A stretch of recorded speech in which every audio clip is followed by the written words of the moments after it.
ito ay dahil sa kanilang pag-uugali.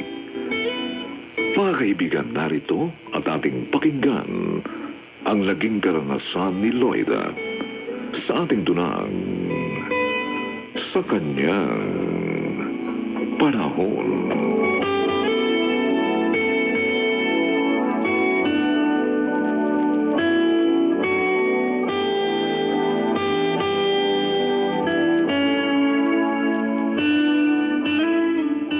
Wow! Dumating na naman ang perang padala ni Papa. Makakabili na ako ng shoes na gagamitin ko sa outing namin. Ikaw naman, Marco. May outing lang kayo. Gusto mo bago pa yung sapatos mo? Hayaan mo na yung kapatid mong bunso, Oo nga. Jaylin. Roya, narinig mo ate ha. Kaya huwag ka na makialam ha. Ako nga rin. Bibili ng damit at sapatos, Oo. pati bag. Oo nga. Saan nyo naman po gagamitin yun, Ma? Marami na po kayo ng mga bagay na yun. Ay, malapit na ang birthday ko. O, hindi gagamitin ko pag birthday ko na. Ma, dapat maganda rin kayo. Ay, aba, natural. Pupunta yata dito yung mga kaklase ko ng high school. Oh? Sinabi ko na sa kanila yon nung reunion namin. Ay, naku, Wow. tiyak na mauubos uli agad yung padala ni Papa nung wala kayong naitatapi. Hey, tumahimik ka nga dyan. Ngayon pa lang ako napapaginawa ng papa nyo, ha? Mula nung ikasal kami, puro na lang hirap. Kaya hayaan mo naman ako maging masaya. Mano po, Lola Ora? Ay, salamat, Jaylin. Maupo kayo. Ang mama mo at si Marco, narito ba? Si Marco po may outing. Kasama yung tropa niya. Si Mama naman po... Jaylin? Anak! Oh, tingnan mo ako maganda ng mama mo. Oh, ay! Narito pala kayo, Nanay Orang. Oo. Nakapustura ka. Ay, pailakad ka na naman. Ay, sandali lang ho yun, Nay. Nagpapasama sa akin yung isa kong kumare. Bago na naman yung masuot mo. Oh, Aba, Loida, baka saka bibili mo ng mga gamit mo at sapatos, hindi ka makaipon. Nay naman, oo. Ay, para kayo nagpapaligsahan ni Marco sa pagbili ng mga bagong gamit. Ay, paawa naman kayo sa anak ko. Rando, nagtitiis ang hirap at lungkot ang buhay sa abroad para lang mapakain kayo.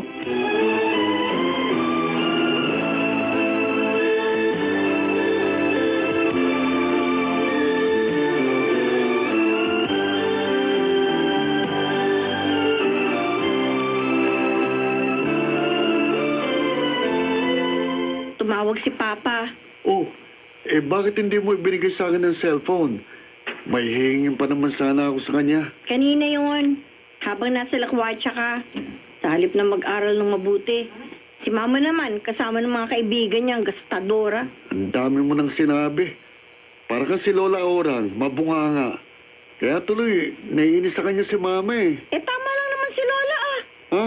Dapat talaga sinupi ni Mama yung kita ni Papa. At ikaw naman, mag-aral na mabuti. Hindi natin dapat sayangin yung magandang pagkakataong dumating sa buhay natin. Hindi lahat nagkakaroon ng ganito opportunity. Tumigil ka na nga ate. Inaantok na ako.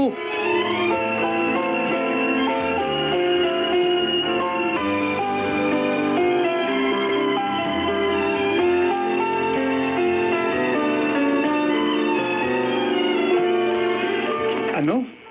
Gugupitan mo ng buhok ang mga kasama natin dito? Oo, Gardo. Sayang din kasi ibabayad nila. Pandagdag din yun sa maipapadala ko sa pamilya ko. Sipag mo talaga. Bihira ka rin mamasyal. Kaya nga nakakatipid ka ng malaki.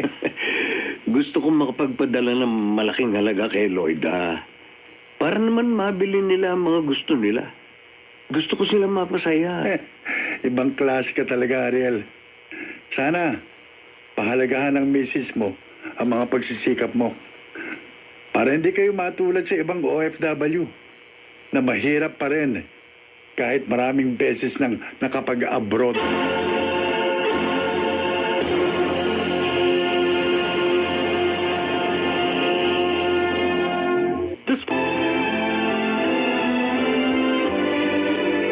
Bakit malungkot ka, Jelin? Ayaw mo ba dito sa park? Gusto mo, manood na lang tayo ng sine? Pasensya ka na, Harold ah. Okay lang, nandito na lang tayo sa park nang makapagkwentuhan tayo. Ang mama at kapatid mo na naman ba?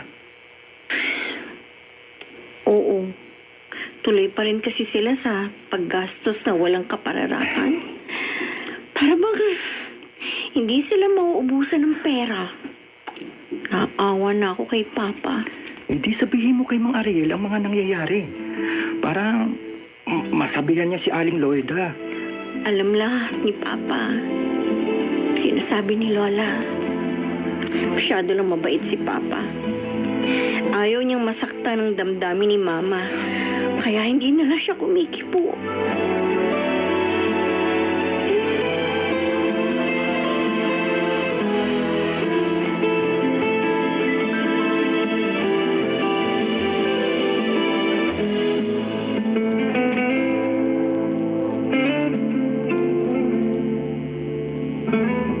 Hello? Oo, sasama ako. Hintayin niyo ako, ha? Oy, may pera na ako. Sinanla ko yung mga alahas ko. Ay, makukuha ko rin naman yon pagdating ng padala ni Ariel. Sige na. Magbibihis na ako. Sa hintayin niyo ako, ha? Ma, Oh. may pera pala kayo, ha? Bigyan niyo naman ako. Ano? Birthday ng isang tropa ko, eh. Dapat may pera ako. Naku, Marco, pinag-iinit mong ulo ko. Mamaya matalo ako sa kasino. Kaya nga bigyan niyo na ako para hindi na ako mangulit. Ano? At nang hindi kayo...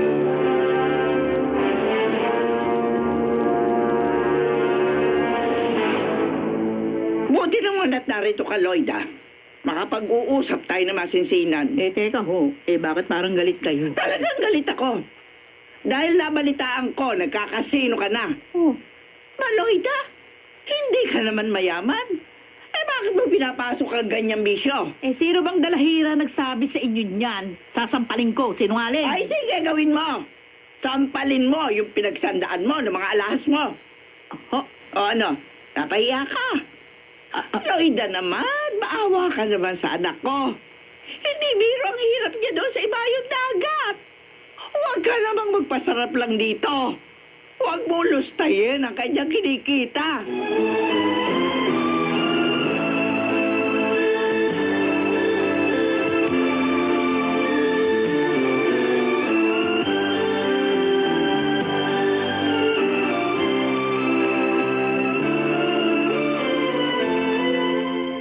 Paring Ariel, malapit nang matapos ang kontrata natin dito sa Dubai. Ano plano mo? Magre-renew ka ba? Oo. Kailangan eh. 2 years pa bago makatapos ng college ang bunso ko. Pangatlong balik na natin dito.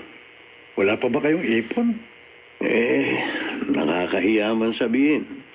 Wala, pare. Ha? Naging magastos si na Loida. Mula nang mag-abroad tayo. Katuwiran niya. Ngayon ko lang siya napaginawa mula nung ikasal kami. Kaya hayaan ko naman daw siyang maging masaya. Magkaiba pala sila ng asawa ko. Ang misis ko masinop. Kaya kahit mawala ako, panatag akong may maiiwan sa kanila. Naku, pare. Ha? Ang bilis na sasakyan.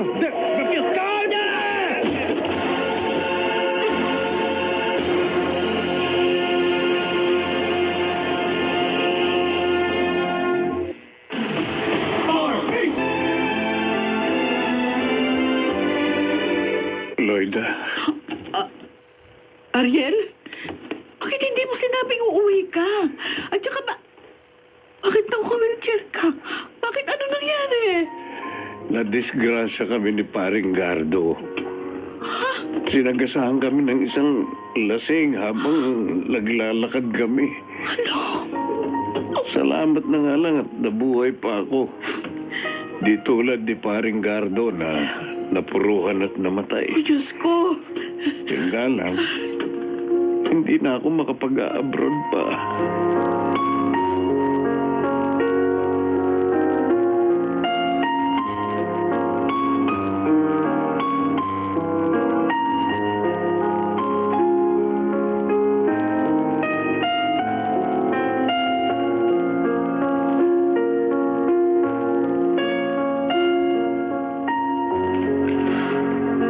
Mga anak, kinausap ko kayo kasi gusto kong hingin yung tulong ninyo.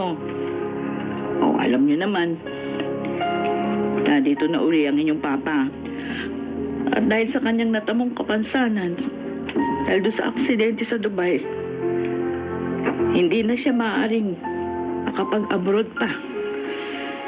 Kaya kailangan kong magtrabaho para kumita.